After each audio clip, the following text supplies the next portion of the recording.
Hey everyone, Phobos here, coming at you with another World of Warcraft video. So this time we're going to be focusing on Grong Mythic. It's going to be another VOD review. And this was, I believe, the second or third kill or something like that.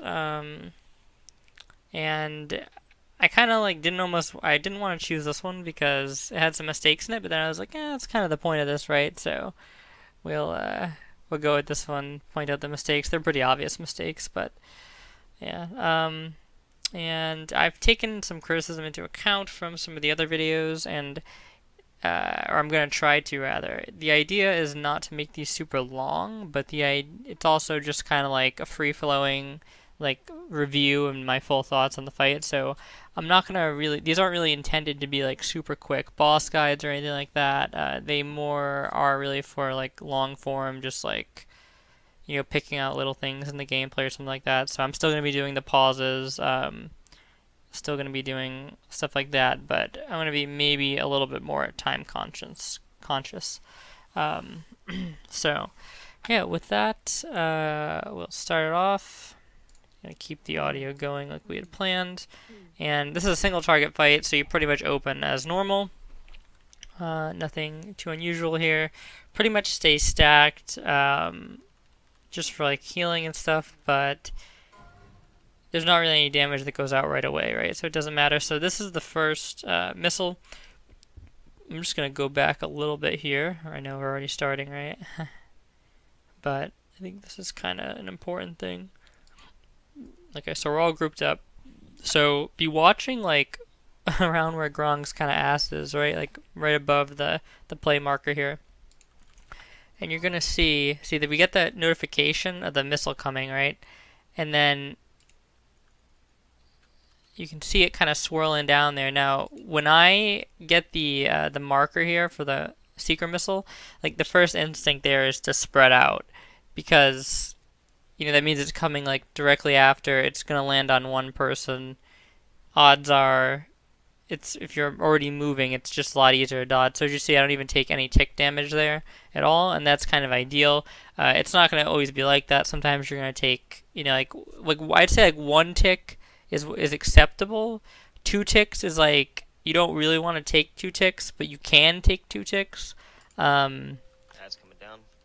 2 ticks is like a mistake, kind of, and 3 ticks is really bad. So as you can see, like I knew I had the ad timer here coming down, so you're kind of like panning your camera. That's what I like to do a bit. Just kind of going to be looking for these ads because you want to get on them as soon as possible. It's really going to be important if you have first interrupt to really make sure you get on that as quick as possible. But I think we have like a shaman on first interrupt because their cooldown comes down back faster, or it's like another hunter or something. So I think it's actually our other hunter. But yeah, what we do as a guild is we just target the outside one for range, and this one gets burned down, and we use this core first. This one's a bit more delayed. What some guilds are going to have you do is they're going to have you pump damage into this one, even if you're kicking on this one. So you can either just set a focus, or it's pretty easy because they always spawn right next to each other, so you can just kick it. But our guild, like, they actually broke it down so that the range DPS on it, or on it kicking it, they want to also be attacking it just to kind of like work it down a little bit quicker. So that's what we do, but it's going to vary depending on your strategy. So just targeting this, and you always want to keep Beast Cleave up here. Sometimes these can spawn kind of far apart, and that means that your Beast Cleave is not going to proc. Like you can see, obviously we're getting damage on 2 targets there. So if you see that your Beast Cleave is not hitting the other target, then don't worry about it. But in the majority of cases, you're going to be able to apply some Beast Cleave. Might want to move him a little bit. I don't know if it's too close. So nothing really special here.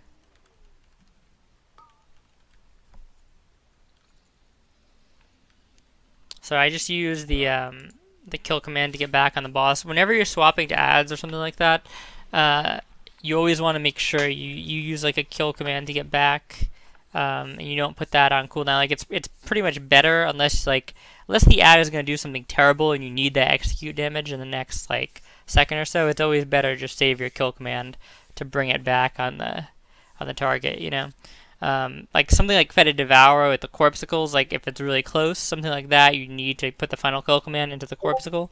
But in this particular case, it's just easy enough to actually use it to bring your pet back to the boss, because nothing is going to get it back quicker than a kill command. So it's the same thing with your pet going from the boss to the ads.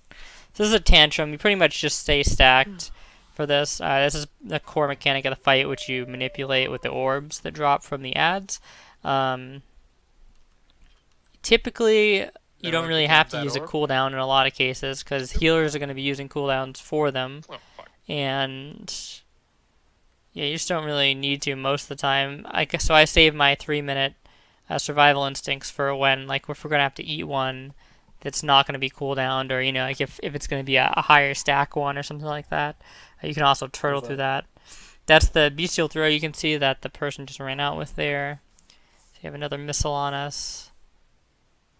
Say move a little bit preemptively if you see it coming down. Going on the next smash, correct? For combo? I believe so. So this is just, obviously we're going to hold our bestial wrath here to combo with our, what do you call it, primal.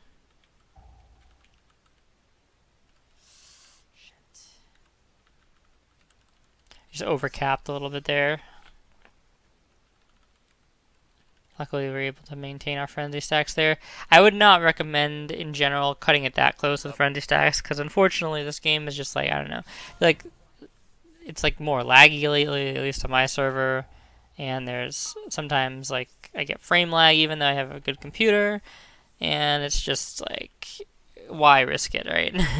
Because dropping a 3 stack, especially at a bad time, is not so good for your damage. So again, just beast cleaving here. I don't think my beast cleave is actually hitting the other target in this situation. Doesn't appear to be. Need some to get the next interrupt.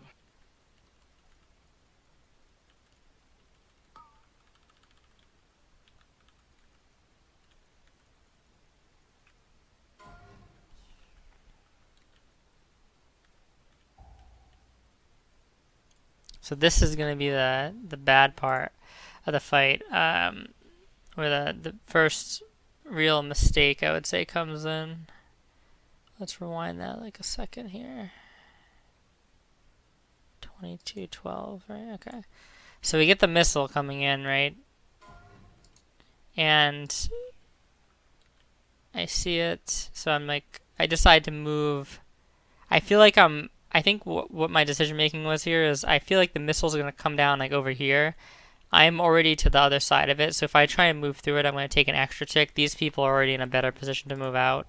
So I decide to move forward, which is fine, but then he's slamming, so we're not in the slam.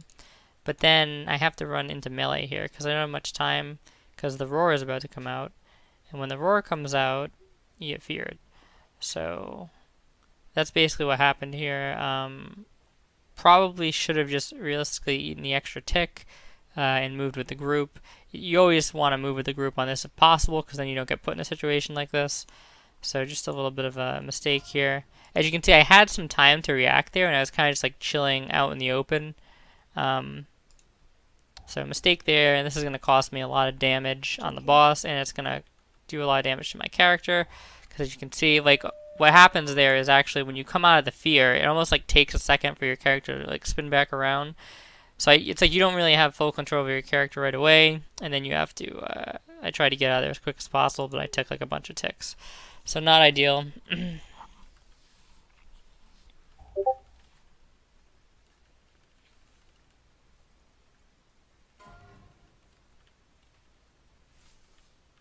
Another missile coming down.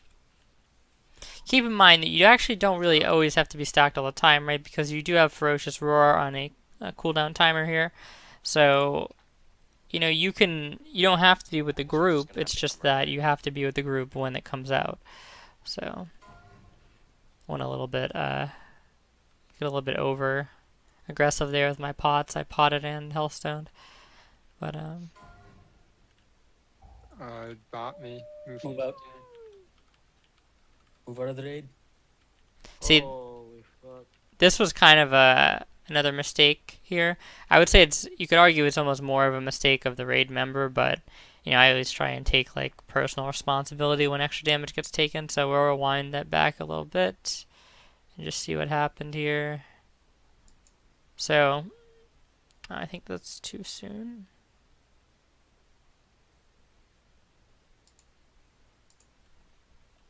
Let's go from this point. So I'm probably like thinking about gonna be doing this combo soon. So I see that the bestial throw gets put on our moonkin here, or our healer, and so I'm already moving away, and then unfortunately the patch comes down, and I think that just triggers him, like I have to get out of the patch, and he's already committed to like moving in this direction, and in my mind, like I already moved from him, and I am probably about to pop I'm setting up for my burst here. So I'm just probably not super aware of what's going on. And he just kind of comes in, and then, he kind of creams us all there. So Get up the milk. it's actually not too terribly bad in a sense, because the tantrum is not going off. The missile had just come out, so there's not really any other extra damage you're going to take there. So that's why you don't immediately see me pop turtle or survival instincts or something like that. So swap back onto these. I think here there's going to be a little bit of a miscommunication on interrupts, because I don't realize that one of our shamans is dead. Because usually like people call out if they're if they're dead in an interrupt order, but I also could be looking at my raid frames here more vigilantly. Somebody interrupt melee. Somebody interrupt melee. I have Devo for the next one. Just throw it right away, please. But at this point, it kind of doesn't matter too much, because Next interrupt, Behind the please. boss. the boss is very close to dying. So you get in the barrier here. I just use a personal. Didn't get that interrupt. Someone needs No. to get the range. I got it. Out. Somebody needs to get next. Kick range dad. Come on, just anyone. You just have to get the boss. See, we got the other one. We couldn't get that one. So unfortunately, we were a little bit close there. Took the damage from the ad. Not supposed to do that as a range. So I just sit and turtle here to see if I can get a heal.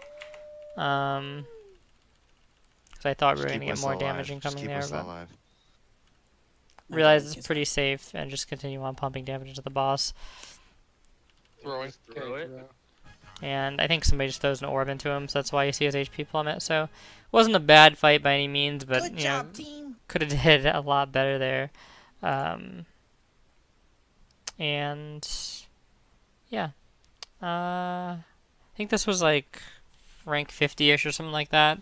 And somebody commented on the other video like, "Oh, why do you even bother putting ranks in the thing?" Well, it's basically just because like obviously I'm making these guides to like help people do the fights or get the most damage out. And if I were to be doing, like awful damage on the fights, it would be, it's like, why is this guy posting guides? So it's more just like to let people know that, that there's like a competent person here putting out damage. It's not like, because if you just look at the damage meter, especially if you're like somebody who doesn't look at World of Logs very often or something like that, you'll see like 20k, and you'll be like, or close to 21k, and you'll be like, oh, is that good damage on this fight for a hunter, or is that bad damage? You have no way of knowing. So I just put like whatever typically I'll put the ranking if it's in like above the 99th percentile or something, because usually once it gets to like a certain point, there's like almost like a large breadth of 99 percentiles, right? It's like there can be like a lower end and a higher end depending on how many people have done the fight. So if it's like normally like a top 200 ranking or something, I'll just put the rank in there. And if it's over that, I'll just probably put the percentile rank or whatever. But yep, so that's pretty much the fight. Not much to do on that fight. Pretty easy, straightforward fight. It's just about getting your pet back and forth to the ads as efficiently as possible using kill command. If the ads were to spawn really far, you basically just want to use your pet speed, and then to get your pet into position to kill command. And you'll probably have it up on the way back as well as the way there, so you won't lose too much time. And other than that, that's pretty much it. So thank you very much for watching, and talk to you guys later.